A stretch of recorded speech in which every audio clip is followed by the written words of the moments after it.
you just joined us on the System After Dark, this is a homegrown number courtesy of E3 and Cracker. Bulla, how's it going? I'm D, your host on the System After Dark, right here on Today FM. Today's hit music. You can catch me weeknights at 7 p.m. That's from Monday to Friday, only on the home of Today's hit music. And don't forget, that's D with you every weeknight on the System After Dark. Even got that homebrew flowing.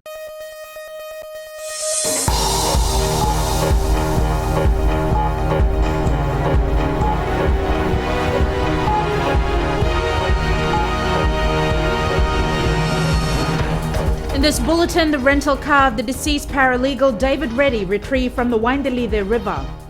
A naval officer has died after an incident at the Fiji naval base in Suva.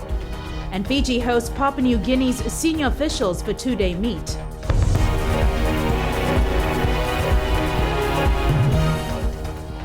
Good evening, I'm Jackie Spate, and this is FBC News.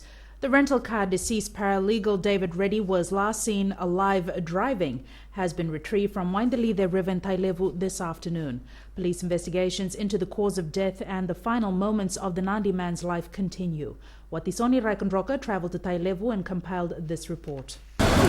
David Reddy's car was retrieved from Waindalide River at about 1 p.m. today to undergo a thorough examination at Korobo Police Station. Right now the investigation is ongoing. We are not ruling out foul play, and we are not saying that it is a state off-the-read case. Chief of Intelligence and Investigations ACP Henry Brown says they will backtrack Reddy's movement and talk to witnesses who saw him last week. We have established that this car went off here early morning of Sunday. So we're trying to firm that up and try and go and examine the car by our forensics. ACP Brown adds that they are still waiting for further forensic results.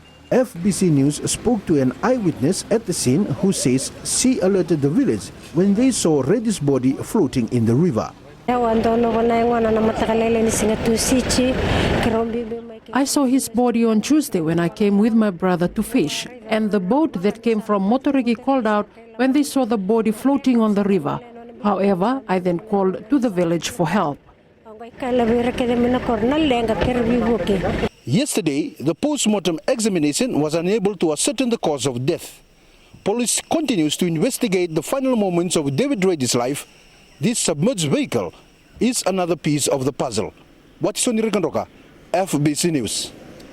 A naval officer has died after an incident at the Fiji naval base in Walu Bay in Suva. Land Force Commander Colonel Sitiven Ngilio confirmed to FBC News that a welder was killed in an accident yesterday.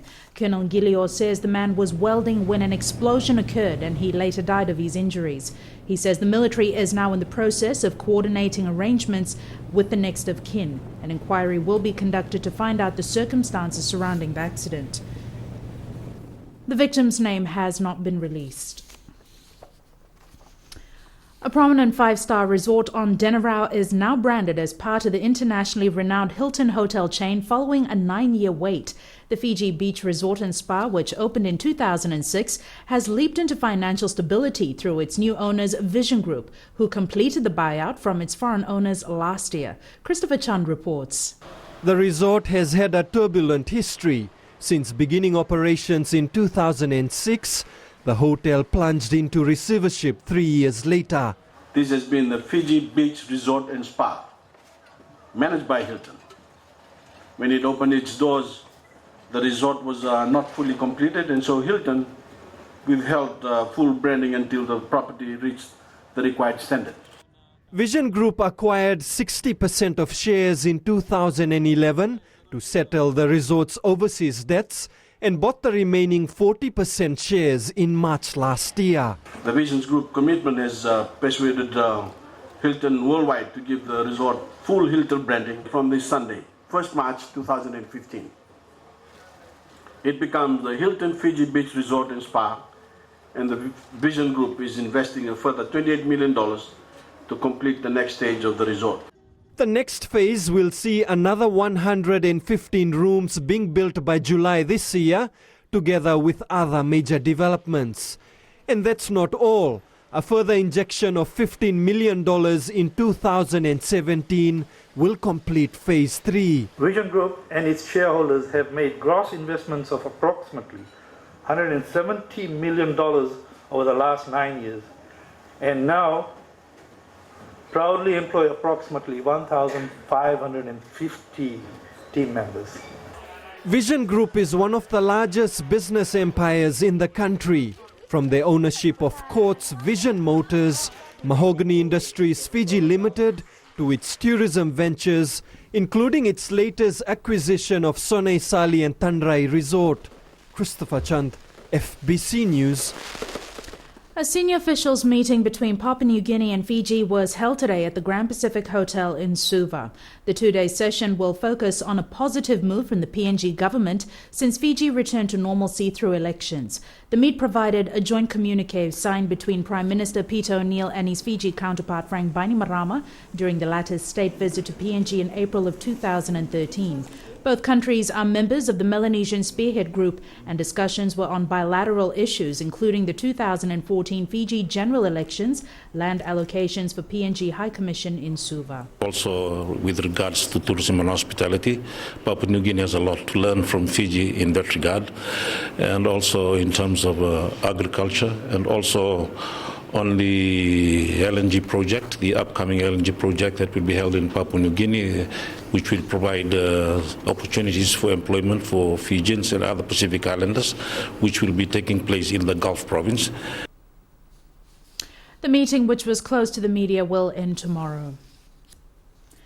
The Auditor General has found that there were insufficient accounting records and documents to substantiate the value of Fiji Roads Authority property, plant and equipment as at January 2012.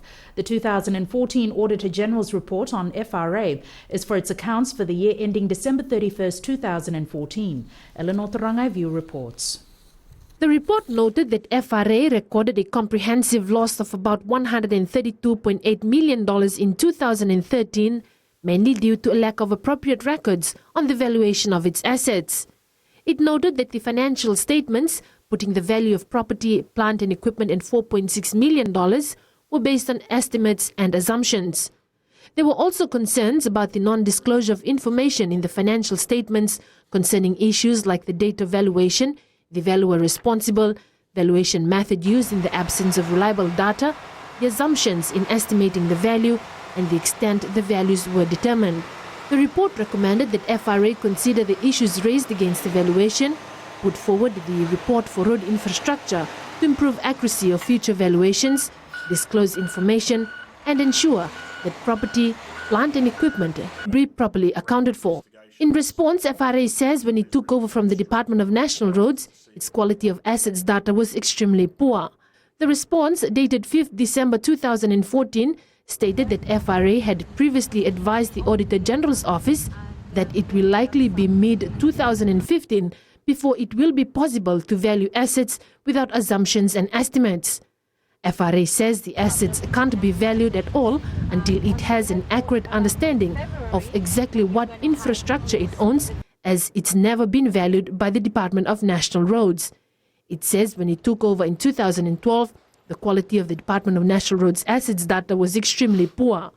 DNR had earlier stated it is responsible for 5,058 kilometers of roads, 809 bridges, and 15 jetties. FRA found that, in fact,